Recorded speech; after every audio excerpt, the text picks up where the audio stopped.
get back to you. 801-449-1787. And leave a clear message. Sometimes it gets garbled, and I've had people call me, and I'll see them later, you never called me back. I say, well, leave a message. I did. And I think back, oh yeah, call me back on Will you give that one more time? 801-449-1787. Just remember the Constitution was signed in 1787. Might you be able to find that online somewhere? Yep, you can. You can find it online, or it's in a booklet form too. I advise studying it. You'd be shocked at his position on, well, maybe you wouldn't be shocked about slavery, but you would on crime. A lot of people think that you got to be a hang 'em high judge to be a Latter-day Saint. And his position on crime was so different than that. It was so close to what the Savior, you might imagine this, so close to the way the Savior did things that it would be shocking to you. Maybe it would be shocking to you, many it would be. He had some unbelievable, his position on money, his position on foreign affairs, it was just a really interesting thing. But when people read about his banking system, it's not the Federal Reserve, by the way.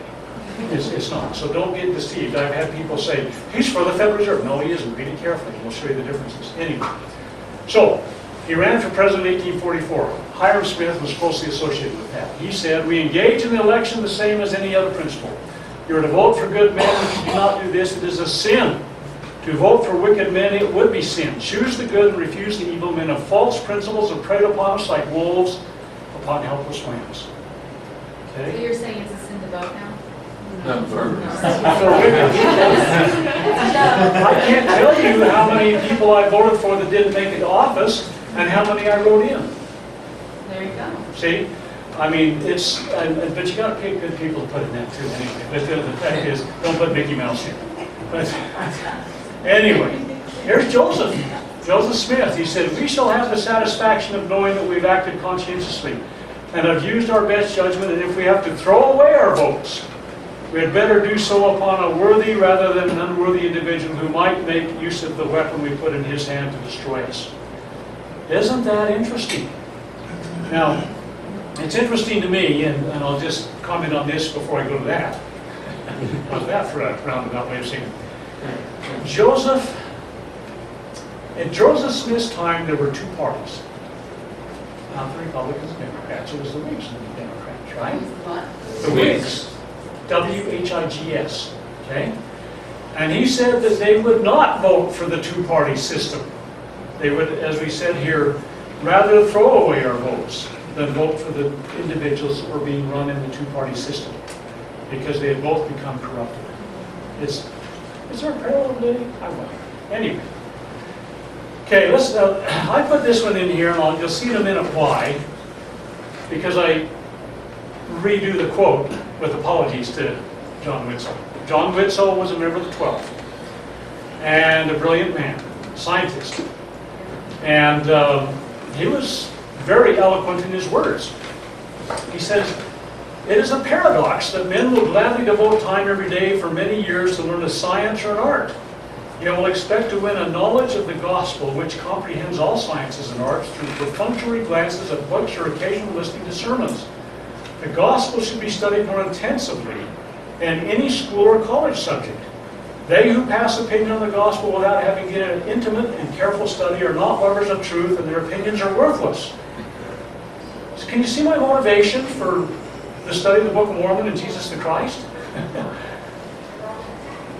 I'll just say, I mean, I think most of the people here at LDS understand that there's a sealed portion of the Book of Mormon. My earliest discovery of that was when I was 6 years old. And I've been seeking the bringing forth of that ever since. I am thrilled that there's more information there. I yearn for it. And every time I get pushing the Lord pretty hard on it, He says, do you really understand what I've got out there? And I go, okay, I'll go study it again. So that's the Book of Mormon thing. But the fact of the matter is, we're going to get more. And it's going to be thrilling. And oh man, I'm so excited about that future thing. But why would the Lord give us stuff if we never think about it, if we never look at it? As He talks about here, this perfunctory glances and occasional listening to sermons. You know, I teach gospel doctrine, I tell people, you know what, if you're thinking you're going to get in 40 minutes what you need to understand, you're wrong. So I give everybody reading assignments and everything like that, you know. I don't know if anybody ever does them. But the fact of the matter is, how can we go forward if we just kind of la through this thing?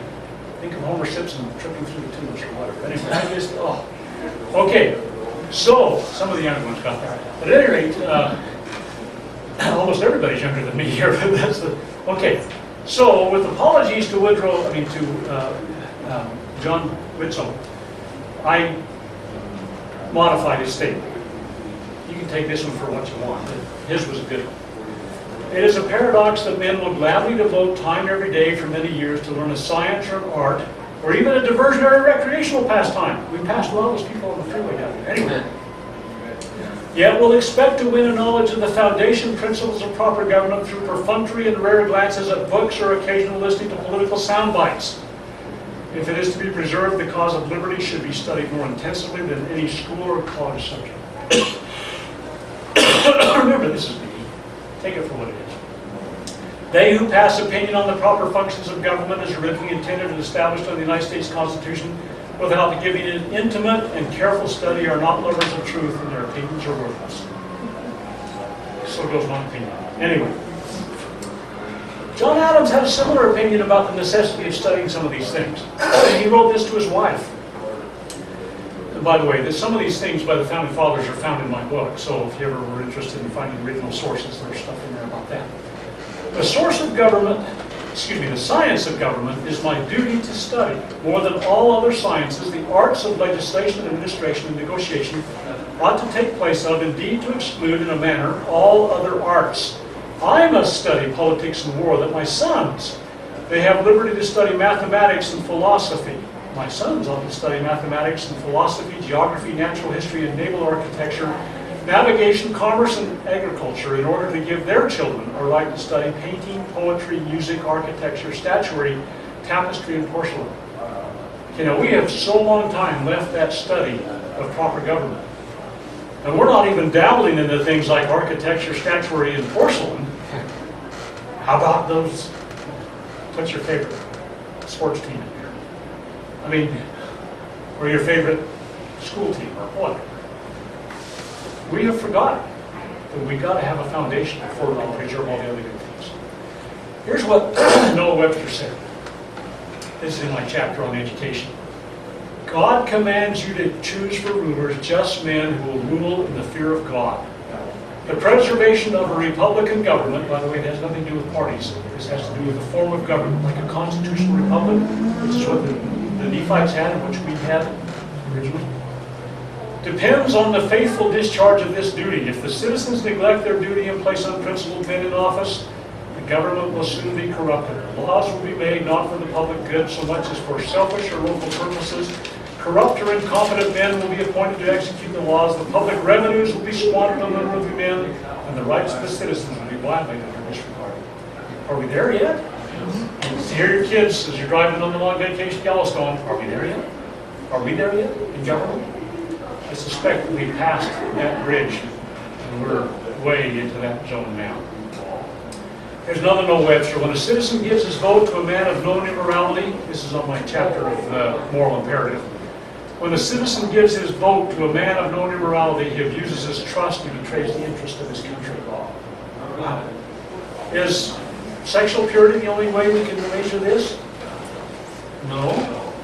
Immorality follows a lot of things. Principles in regards to honesty and integrity and character and principle of, these eternal principles. Anyway, he betrays the interest of his country.